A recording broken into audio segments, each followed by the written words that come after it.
बिस्मिल्लाहिर्रहमानिर्रहीम। अस्सलाम वालेकुम दोस्तों। इस लेक्चर में हम राइट इशू से रिलेटेड क्वेश्चन नंबर 12 सॉल्व करेंगे। आपने इस वीडियो को गौर से देखना है क्योंकि question number 12, 13, 14 and 15 paper point of view से बहुत ही इंपॉर्टेंट क्वेश्चन है और जितने भी और क्वेश्चन हैं ये क्वेश्चन नंबर 12 से रिलेटेड हैं क्योंकि जनरल एंट्रीज के क्वेश्चन 12 से ही स्टार्ट हो रहे हैं। तो अगर आपको इस क्वेश्चन की समझ आ गई तो नेक्स्ट जितने भी क्वेश्चन है वो आपको सोल्व करने में प्रॉब्लम नहीं होगी। तो चलते अपने क्वेश्चन की तरफ। क्वेश्चन हमारे पास, Aamir company limited with an issued capital of 8,000 shares of ₹100 each and reserve of ₹6 lakh. Aamir limited companies के इशूड शेयर्स हैं 8,000 और हर शेयर की फेस वैल्यू है ₹100, ठीक है, और इसके जनरल रिजर्व भी पड़ा हुआ है 6 लाख रुपीस का। The company decided to offer the right to buy one right share at a premium of 20% for every one share of ₹100 each held at present in the company. Company ने decide किया है कि किसी भी existing share holders के पास अगर एक share होगा तो उसको एक राइट शेयर इशू किया जाएगा 20% प्रीमियम पे। The excess of market price or issue price is treated as यहाँ पर the market price of the share on the date of such price is ₹175 और कंपनी जो 20% प्रीमियम पे शेयर्स इशू कर रही है अपने एग्जिस्टिंग शेयर होल्डर्स को, उनकी मार्केट वैल्यू है 175। फर्दर हमें यहाँ पर बताया गया the excess of market price और issue price is treated as bonus, all the rights are taken up. और ये फिर क्वेश्चन के एंड में आपको मैं बता दूंगा कि किस तरह से हमने इसको रिकॉर्ड करना है कि जो यहाँ पर इशू प्राइस है और मार्केट प्राइस इनके दरमियान जो डिफरेंस होगा वो अपनी सन्ड्री शेयर होल्डर्स को कंपनी क्या करेगी, एज अ बोनस दे देगी। और यहाँ पर बताया गया है all the rights are taken up और जितने भी शेयर्स थे वो इशूड कर दिए गए, ठीक है। अब यहाँ पर हमने बनानी है रिक्वायरमेंट हमारे पास, give the necessary journal entries and also prepare necessary ledger accounts in the books of Aamir company limited, ठीक है। जनरल एंट्रीज हमने पास करनी है और उसके बाद हमने हर अकाउंट का लेजर बनाना है। स्टार्ट लेंगे हम यहाँ पर जनरल के फॉर्मेट से। फॉर्मेट आपने सेम बना लेना है। सबसे पहले हम यहाँ पर लिखेंगे सन्ड्री शेयर होल्डर्स अकाउंट। मैं आपको इसका लॉजिक बताऊंगा कि इसको हमने डेबिट क्यों किया। इसके बाद हम यहां पर क्रेडिट करते हैं शेयर कैपिटल अकाउंट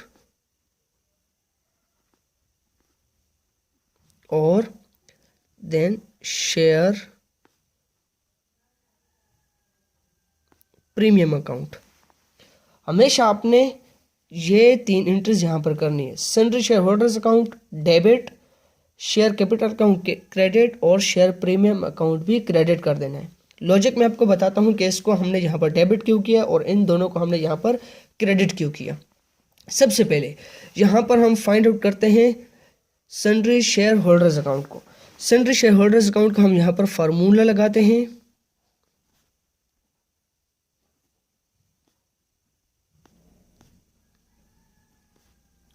फॉर्मूला होता है हमारे पास issued shares multiply by market price. अगर हमें क्वेश्चन में मार्केट प्राइस या मार्केट वैल्यू दी गई हो तो हमने यहाँ पर क्या करना है, इशूड शेयर्स को उस वैल्यू के साथ मल्टीप्लाई करना है।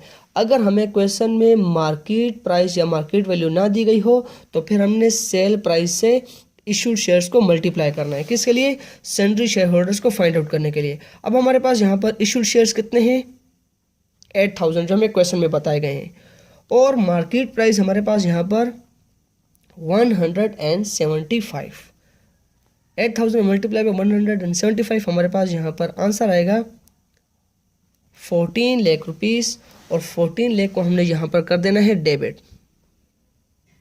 अब इसको हमने यहाँ पर डेबिट इसलिए किया क्योंकि कंपनी ने अभी अनाउंस किया है कि वो अपने एग्जिस्टिंग शेयर होल्डर्स को कुछ शेयर्स इशू करेगी, ठीक है। यहाँ पर जैसे मैं बताया गया है कि एक शेयर के बदले एक शेयर दिया जाएगा। तो अभी कंपनी ने अनाउंस किया है, तो जब वो अनाउंस करेगी तो यहाँ पर सन्ड्री शेयर होल्डर्स से कंपनी ने क्या करना है, कैश रिसीव करना है। ठीक है, तो इस आसान अल्फाज में मैं आपको बता दूं कि सन्ड्री शेयर होल्डर्स को हम यहाँ पर एज डेटर्स रिकॉर्ड कर रहे हैं।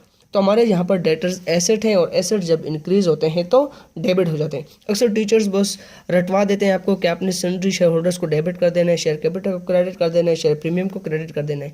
लेकिन मेन लॉजिक मैं आपको बता रहा हूँ कि सन्ड्री शेयर होल्डर्स अकाउंट को हम यहाँ पर डेबिट इसलिए करते हैं क्योंकि हमने उनसे क्या करनी होती है, कैश वसूल करनी होती है।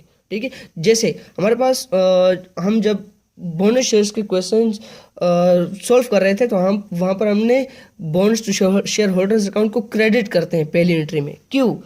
क्योंकि वहाँ पर कंपनी अनाउंस करती है कि मैंने बोनस शेयर्स इशू करने हैं, तो कंपनी की लाइबिलिटी क्रिएट हो रही है कि उसने अपने शेयर होल्डर्स को क्या करना है, बोनस शेयर्स इशू करना है। तो जब लाइबिलिटी इंक्रीज होती है तो उसको हम डेबिट कर देते हैं। सेम सिचुएशन यहाँ पर भी है कि कंपनी अनाउंस कर रही है कि मैंने राइट शेयर्स इशू करने हैं, तो ये तो फ्री ऑफ कॉस्ट ना हुए ना, वो तो अपने एग्जिस्टिंग शेयर होल्डर्स से कैश वसूल करेगी।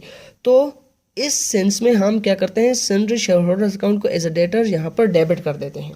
उसके बाद शेयर कैपिटल है हमारे पास। अब शेयर कैपिटल को हम यहाँ पर फाइंड आउट करेंगे।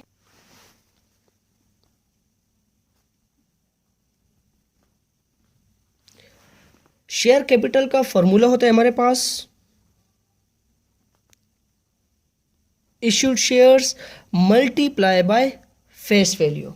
इस चीज़ का आपने ख्याल रखना है कि जब सन्ड्री शेयर होल्डर्स को हम फाइंड आउट करेंगे तो हमने क्या करना है, मार्केट प्राइस या सेल प्राइस के साथ मल्टीप्लाई करना है, और यहाँ पर शेयर कैपिटल को फाइंड आउट करते हुए हमने इशूड शेयर्स को फेस वैल्यू के साथ मल्टीप्लाई करना है। जैसे हमें यहाँ पर क्वेश्चन में फेस वैल्यू बताई गई है 100, तो इशूड शेयर्स हमारे पास है यहाँ पर 8000 मल्टीप्लाई बाय 100, तो हमारे पास यहाँ पर शेयर कैपिटल की अमाउंट आएगी 8 लाख रुपीस। 8 लाख को हमने यहाँ पर क्रेडिट कर देना है।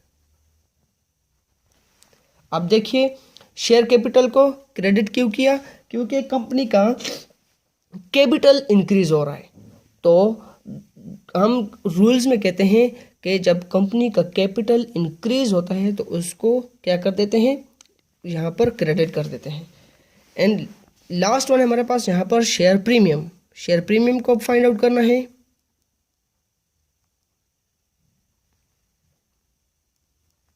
आप यहाँ पर देखिए शेयर प्रीमियम हमारे पास कितना है, फेस वैल्यू हमारे पास 100, लेकिन यहाँ पर इशू कर रही है 175 रुपीज़ पर। तो एक्सेस अमाउंट मीन्स दैट कि फेस वैल्यू और जो सेल आउट कर रहे हैं, सॉरी जो मार्केट उसकी मार्केट वैल्यू है उसके दरमियान जो डिफरेंस होगा वो कंपनी का प्रीमियम कहलाता है। जैसे 175 माइनस 100 करें तो हमारे पास यहाँ पर अमाउंट आएगी 75। ठीक है, तो करना क्या है, हमने शेयर प्रीमियम के साथ 8000 मल्टीप्लाई बाय 75 करना है हमने यहाँ पर, तो हमारे पास यहाँ पर अमाउंट आएगी 6 लाख रुपीस। 6 लाख को हमने यहाँ पर क्रेडिट कर देना है। अब इसकी यहाँ पर हमने नरेशन लिखनी है। Paying the issuance of right shares declared। अभी डिक्लेयर हुए, अभी इशू नहीं हुए, यहाँ तक क्लियर। अब नेक्स्ट एंट्री हमारे पास क्या होगी, इशूड की। यहाँ पर डिक्लेयर हुए, यहाँ पर राइट शेयर्स इशू हो जाएंगे। जब इशू करेंगे तो हमारे पास एंट्री आएगी बैंक अकाउंट टू। अब यहाँ पर देखिए सन्ड्री शेयर होल्डर्स से कैश वसूल हो गई, तो लिखेंगे सन्ड्री शेयर होल्डर्स अकाउंट। यहाँ पर हमें बताया जा रहा है कि 20% प्रीमियम पे, तो यहाँ पर आप देखें सन्ड्री शेयर होल्डर्स अकाउंट को हमने यहाँ पर मार्केट प्राइस के साथ मल्टीप्लाई किया था, लेकिन इस क्वेश्चन में हमने करना क्या है, यहाँ पर 20% प्रीमियम पे हम उनको इशू कर रहे हैं। ठीक है, जब इशू कर देंगे तो आपने 20% लगाना है। यहाँ पर आपने इस चीज़ का ख्याल रखना है। जब सन्ड्री शेयर होल्डर्स को हम यहाँ पर फाइंड आउट करते हैं तो मार्केट प्राइस के साथ करते हैं, लेकिन जब उनको शेयर्स इशू करते हैं तो फिर क्या करते हैं, जो प्रीमियम की परसेंटेज हमें बताई गई होगी उस पर हमने उनको शेयर्स इशू करने हैं। तो यहाँ पर हमारे पास हमें बताई गई है 120, जैसे 100 मल्टीप्लाई बाय 20 डिवाइडेड बाय 100 करें। 20 हमने यहाँ पर इसलिए किया क्योंकि हमारे पास 20% है, तो टोटल हमारे पास आएगी 20। तो 20 प्लस 100 करें तो हमारे पास अमाउंट आएगी 120। ठीक है। अब इशूड शेयर्स 8000 मल्टीप्लाई बाय 120, तो हमारे पास यहाँ पर टोटल अमाउंट हमारे बैंक अकाउंट में आएगी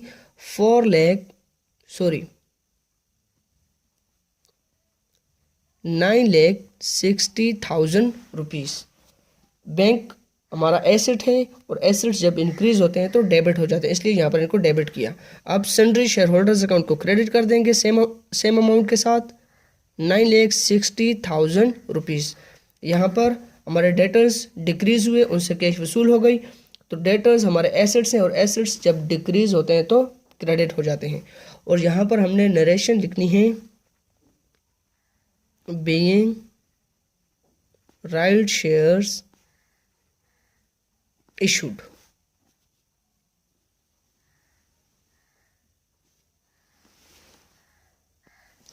अब नेक्स्ट एंट्री हमारे पास यहां पर होगी बोनस की। क्वेश्चन में हमें बताया गया the excess of market price और issue price is treated as bonus. Means के जो मार्केट प्राइस होगी उसका और जो इशू प्राइस है इसका डिफरेंस क्या हो जाएगा, एज अ बोनस डिक्लेयर किया जाएगा। तो देखिए 14 लाख में से 9,60,000 माइनस करें तो हमारे पास अमाउंट आएगी 4,40,000। तो यहाँ पर हम एंट्री करेंगे बोनस की। Bonus share dividend 14 lakh minus 9,60,000, ये हमने क्या कर देना है, सन्ड्री शेयर होल्डर्स को बोनस दे देना है। हमारे पास अमाउंट आएगी 4,40,000 रुपीज़। और यहाँ पर हमने क्या करना है, sundry share holders account credit हो जाएगा सेम अमाउंट के साथ 4,40,000 रुपीज़। और इसकी नरेशन भी हमने यहाँ पर लिख देनी है कि being the amount of bonus transfer to sundry share holders account. Clear. अब हमने इन अकाउंट्स के लेजर बनाने हैं। सबसे पहले हम यहाँ पर बनाएंगे ledger sundry share holders account का।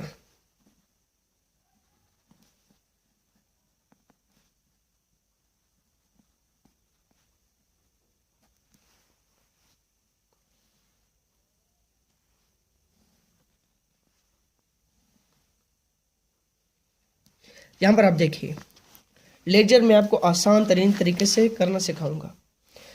किसका अकाउंट बना रहे हैं हम, सन्ड्री शेयर होल्डर्स का। उसके उलट क्या है, शेयर कैपिटल। शेयर कैपिटल यहाँ पर क्या हो रहा है, क्रेडिट, तो यहाँ पर हमने उसको डेबिट कर देना है। शेयर कैपिटल अमाउंट है, अमाउंट जो इसके सामने होगी आपने वो रिकॉर्ड करनी है। ये ना हो कि आप सन्ड्री शेयर होल्डर्स की अमाउंट ही यहाँ पर रिकॉर्ड करते जाएं। जिसका अकाउंट बनाते जाएंगे उसकी सेम अमाउंट जो है आपने रिकॉर्ड करते जानी है। इसके बाद नेक्स्ट देखें, सन्ड्री शेयर होल्डर्स अकाउंट बना रहे हैं, उसके उलट है हमारे पास शेयर प्रीमियम क्रेडिट हो रहा है, तो यहाँ पर डेबिट हो जाएगा share premium account 6 lakh rupees. अब जितने भी पॉसिबल अकाउंट्स थे वो हमने यहाँ पर रिकॉर्ड कर दिए। सॉरी, यहाँ पर फर्स्ट एंट्री में हमारे पास होगी। अब दूसरी एंट्री में देखें, सन्ड्री शेयर होल्डर्स अकाउंट हम बना रहे हैं, इसके उलट क्या है, बैंक। बैंक यहाँ पर डेबिट हो रहा है तो यहाँ पर हमारे पास क्रेडिट हो जाएगा बैंक अकाउंट। बैंक की अमाउंट है हमारे पास यहाँ पर 9,60,000। देन लास्ट एंट्री में देखें, सन्ड्री शेयर होल्डर्स अकाउंट बना रहे हैं, उसके उलट है bonus to share dividend account, जहाँ पर डेबिट हो रहा है तो यहाँ पर क्रेडिट कर देंगे bonus to share holders account 4,40,000 rupees. दोनों साइड्स को ऐड करेंगे, 9,60,000 प्लस 4,40,000 करेंगे, हमारे पास यहाँ पर आंसर आएगा 14 लाख, और यहाँ पर भी 8 लाख प्लस 6 लाख हमारे पास 14 लाख रुपीस आएगा। फर्स्ट अकाउंट हमारा बन गया। अब सेकंड हमारे पास यहाँ पर शेयर कैपिटल,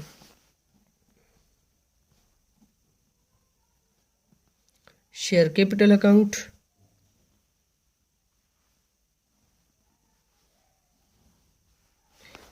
शेयर कैपिटल का अकाउंट है, इसके उलट है हमारे पास यहाँ पर sundry share holders account. Sundry share holders account हमारे पास यहाँ पर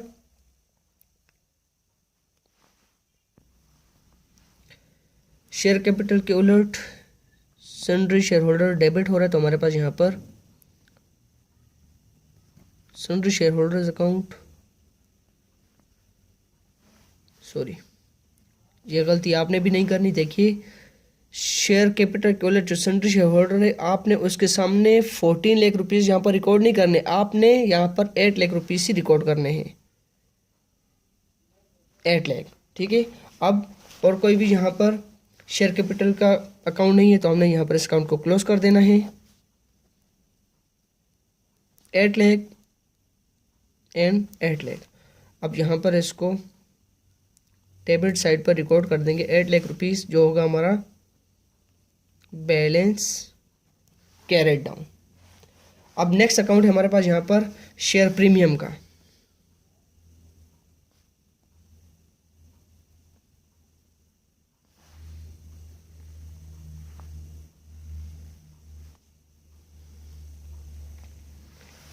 अकाउंट बना रहे हैं हम यहाँ पर शेयर प्रीमियम, उसके उलट हमारे पास सन्ड्री शेयर होल्डर्स डेबिट हो रहे हैं, तो क्रेडिट कर देंगे शेयर होल्डर्स। इसके सामने जो अमाउंट है वही हमने रिकॉर्ड करनी है, 6 लाख रुपीस।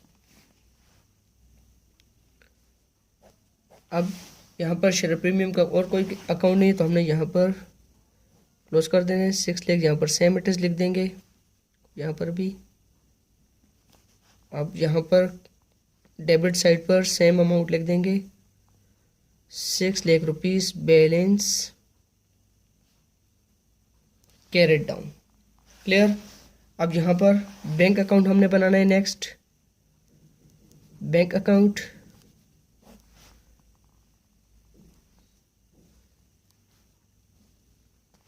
बैंक अकाउंट देखें, बैंक के उलट है सन्ड्री शेयर होल्डर्स क्रेडिट हो रहे हैं, तो डेबिट हो जाएंगे सन्ड्री शेयर होल्डर्स अकाउंट, और अमाउंट है 9,60,000। अब यहाँ पर बैंक की और कोई एंट्री नहीं है, तो यहाँ पर इस अकाउंट को हमने क्लोज कर देना है। 9,60,000, 9,60,000, और यहाँ पर क्रेडिट साइड में भी 9,60,000 बैलेंस कैरी डाउन कर देंगे। Clear. Next sundry share holders account का हम ऑलरेडी अकाउंट बना चुके हैं। अब बोनस शेयर डिविडेंड अकाउंट हमने लास्ट बनाना है। Bonus share dividend,